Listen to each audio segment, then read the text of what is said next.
And let's bring in my own quarterback guru. That would be one Babe Laufenberg to talk about the Cowboys and the draft. And Babe, when you hear Stephen and Jerry say that this draft is about defense, defense, and more defense, do you believe them? Absolutely I do, because they watched the games last year like the rest of us, and the defense was just historically bad.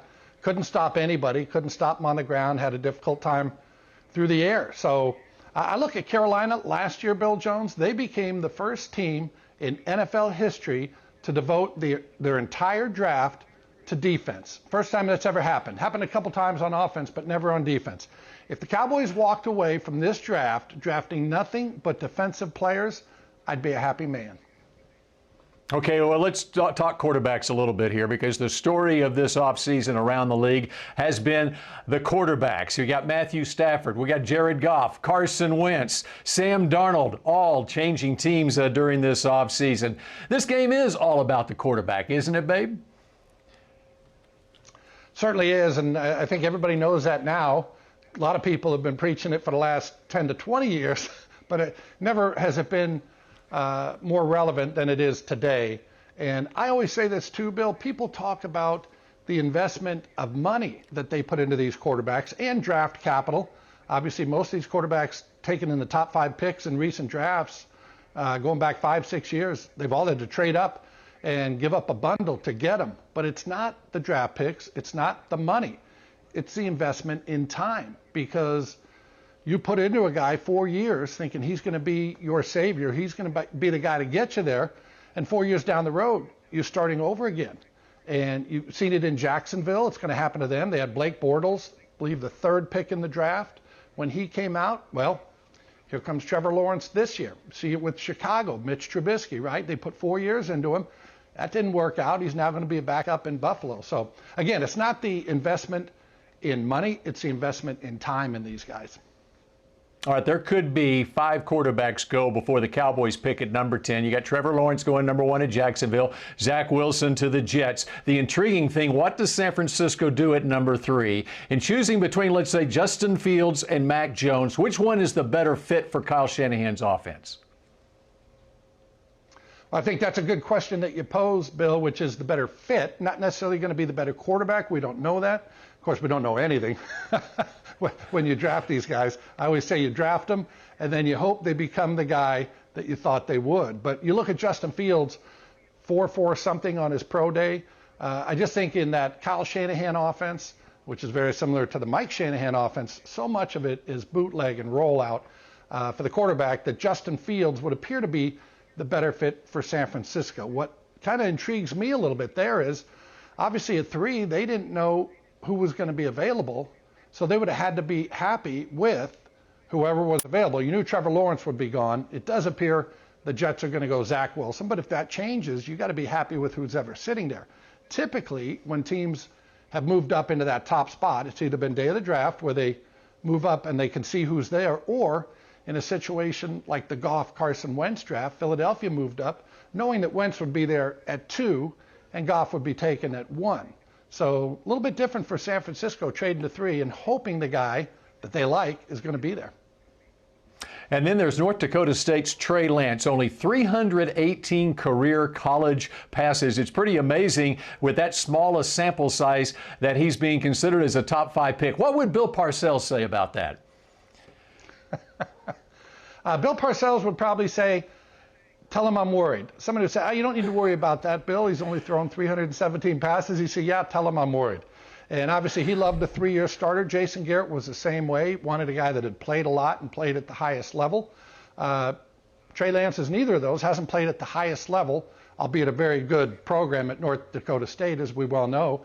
And again, just such a small sample size to go up and say, I'm going to hitch my wagon to this guy for the next 10 years. And when you look, to me, the most recent example of that is the guy we talked about earlier, Mitch Trubisky. He had 13 starts at North Carolina, and suddenly I think they kind of manufactured him to be the 2nd pick in the draft. And obviously, again, he's 4 years later, he's going to be on his 2nd team. And as you well know, that was the same draft that Patrick Mahomes was taken at number 10 by Kansas City. So I can think that every time that Chicago Bear fan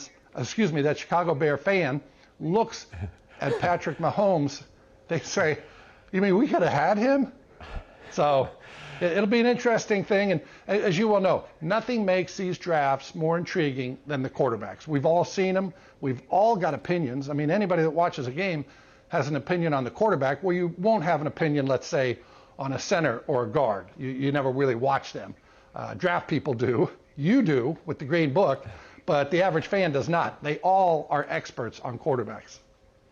You go back to 5 years ago, the quarterbacks in the 2016 draft, and Dak Prescott is the last man standing with the team that drafted him. What is it that has impressed you the most over the last 5 years, Dak's development in this league? I would say just that he's the same guy. And the one thing about that contract, when you give a guy a contract like he just received, you always have to look at it and say, how's this guy going to react to the money? I don't think it matters to Dak. Obviously, it matters to his accountant, matters to his agent. But the money is not what motivates Dak. And I think that's the beauty of Dak Prescott. And I think, too, he's gotten better each year. Obviously, we only got 5 games out of him last year before he broke his ankle against the New York Giants, but he seems to add a little something more to his game every year, which is pretty remarkable because obviously his rookie season, he goes out and goes 13-3 as a starter. But I think you're getting the same guy. And it's funny, Bill, when he was drafted, I'm in the locker room, it's a mini camp, and I just went up and introduced myself. And I walked away saying, this guy's got a little something. Now, didn't know he'd become what he did, but just the way he carried himself, and you see it through his leadership with his football team and really leading the organization. He's just a tremendous individual. Cowboys are in the market for a backup quarterback. They're always in the market for a backup quarterback. You did 2 Texas A&M games this year. What do you think of Kellen Mond? Boy, I think I like him. I like him as a college quarterback. Competitive. Game matters to him. I think he led his team well. I saw him play against both Florida and LSU. Those are the 2 games I did. I just don't know if he's a good enough passer, not a real natural thrower. And I always look for that when I'm watching quarterbacks, and just the naturalness of their delivery. Is it smooth? He just looks like a guy that's almost been overcoached in terms of how he throws the ball. Again, the makeup is such that I wouldn't count him out, but I just don't know if he's a good enough passer to go to the next level.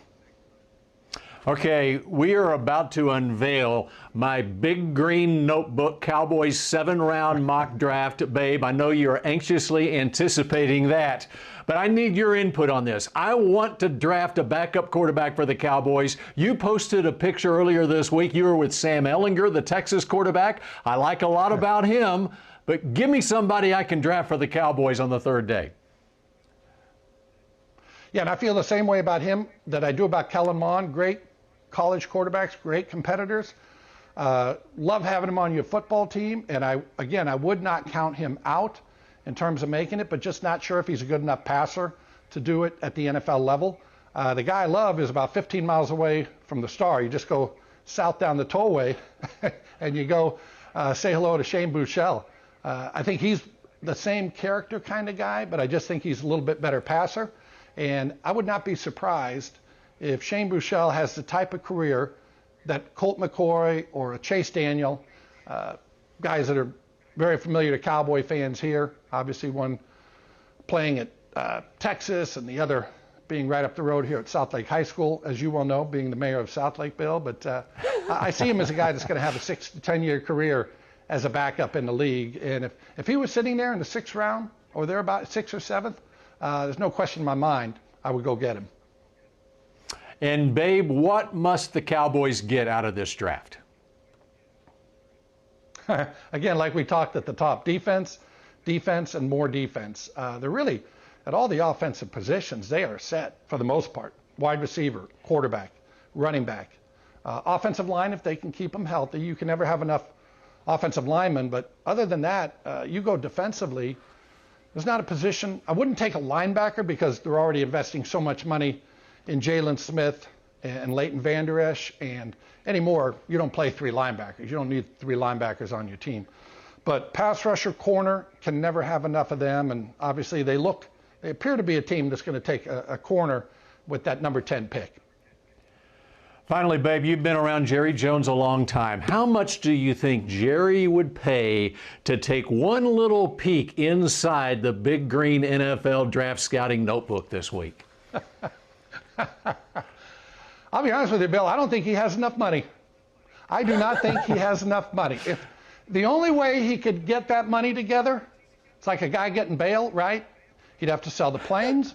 He'd have to sell the yacht. He'd have to sell the helicopter. He would be flying in a Cessna, okay? The smallest Cessna available, and he'd be driving like a 72 Pinto to the Star every day in order to afford the Bill Jones Green Notebook. That's what I drive to the Star every day, my 1972 Pinto. But that's my choice. Yes, that's exactly right. I traded in my 1967 Rambler for it.